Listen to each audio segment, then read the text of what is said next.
Hello and good afternoon, John. Hello, Chris. It's nice to sit down with you and have a little chat and talk some hobby. Yeah. So we're rapidly coming up towards the end of August and it's been quite a busy period.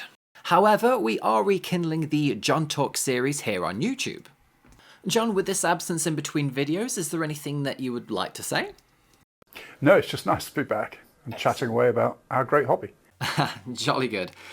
So on screen we'll have some of your painted Epic Revolution as we're talking in this video. My first question today is what drew you to this collection and painting these figures? Oh, I've just been working like a demon, painting every night if I can, for probably an hour and a half each evening.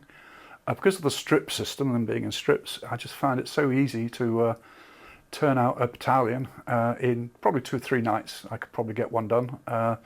Thing to do is paint furiously and correct afterwards and make it perfect. All the strapping is what's important. As long as you get that all right at the end, then the fellas look great. Ah, very good. I've also noticed in the camera studio that we've had things that haven't been painted in the Epic variety from you. Would you briefly like to mention those?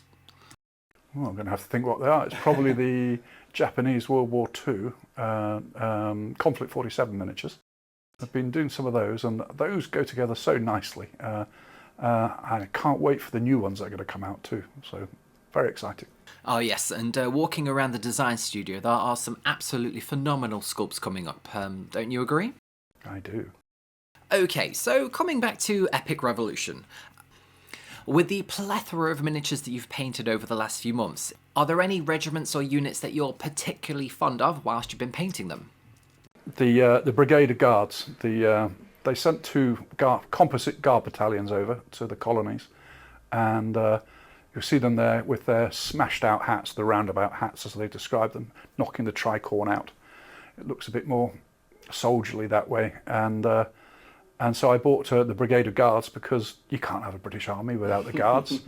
And what's nice about them, we supply them with the colours. There's 2 colours that you can add to them. But in reality, I don't think they took the colours on campaign because it was a composite battalion, so it wasn't 2 separate battalions. So they didn't actually carry the colours, but we think it looks better.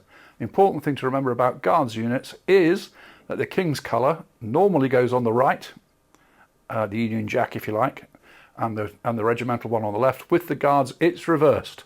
That's just how the Guards do things. Ah, interesting. Any insights as to why they've done that in the past?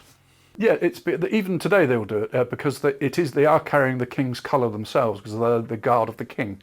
So it's effectively they are carrying the King's colour, and so that would take precedence. A very good tip there. Oh yes, woe betide you if you get that mixed up. I'm sure there'll be a few of us out there, including myself, that might fall into that category.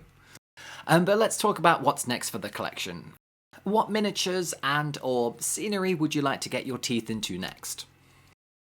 Well, it's funny you should say that, Chris, because last night I was just doing a very delightful tableau of the Dancing Bear. We've released a Dancing Bear with some Hessian troops having a beer, and I put it together on a scenic base with some townsfolk as well. There's perhaps my favourite model ever done by Warlord Games. It's of a mother with a small child tugging her skirt and a toddler in her arms, and the symmetry of the 3 is just a beautiful little set. So they're watching this Dancing Bear, and that's going to add that as a tableau, and then I've got the other civilians to populate my little villages with. So that's what I'm doing at the moment. Ah, fantastic. So we might see that on a Facebook post in the very near future once that's finished. Oh yeah, hopefully. Ah, very good. Well, we'll look forward to those. You also mentioned that you were working on some Conflict Japanese. Would you briefly like to expand on that at this moment in time? Well, I'm going to wait until the new ones come out. That will be very early New Year, I think, when the Japanese ones are. But I have been looking at that. We're also designing at the moment. I've just seen the World War II new Japanese sprue, and that looks splendid, including one of the heavy machine guns that you'll get on the sprue in with the plastics. So you get your heavy machine gun on the sprue with your infantry, and that's looking really good. Ah, fantastic. I think that's one of the wonderful things about the Warlord sprues, is that you get those little extra details on there that can really give a unit and an army some extra flavour. Well, when you look at the Russian sprue, which should be in the next week or two, you'll get a look at it. We've added a dog in there, which the more grim people say, oh, it's a bomb dog, and which they did have, of course. But we see him also as just as a pet and a messenger dog and a medic dog. If you wish to strap explosives to it, that's up to you. That's your bad, not mine. Yes, I think I might fall into that category. But you also have an arm carrying a chicken, which Wojtek, our Polish designer, he pointed out that the Russians nicked all their chickens during the war, so he's made a model with one running with a chicken in his hand. And that could go to any country, of course. You could move it around any model. Oh, fantastic. Chicken So thief. it's always nice to have these little delightful Well, that's the extras. Easter egg. That's the Easter egg we put in on the Russian one. Fantastic. Next up, we're going to have a question about historical wargaming. For those that might be dipping their toe or brush into historical wargaming, what one bit of golden advice would you give them? Two things I'd suggest. One is buy one of our cheap starter sets. They're really good value. They're about £50-60, and we pack them full of interesting things.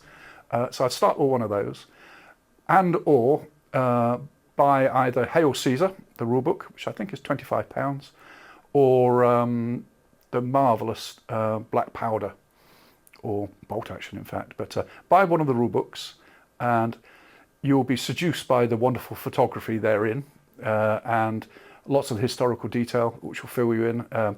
People sometimes have a fear of getting things wrong. Well, the rulebooks take you gently by the hand, and you're looking at all the photographs. You say, I see how regiments are formed and brigades. So you don't do anything gauche like have the wrong tank at the wrong year.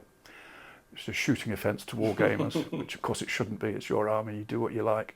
So yeah, starter army from us or one of the books. Ah, excellent. Thank you. All right. John, thank you very much for your time today. It's been a pleasure.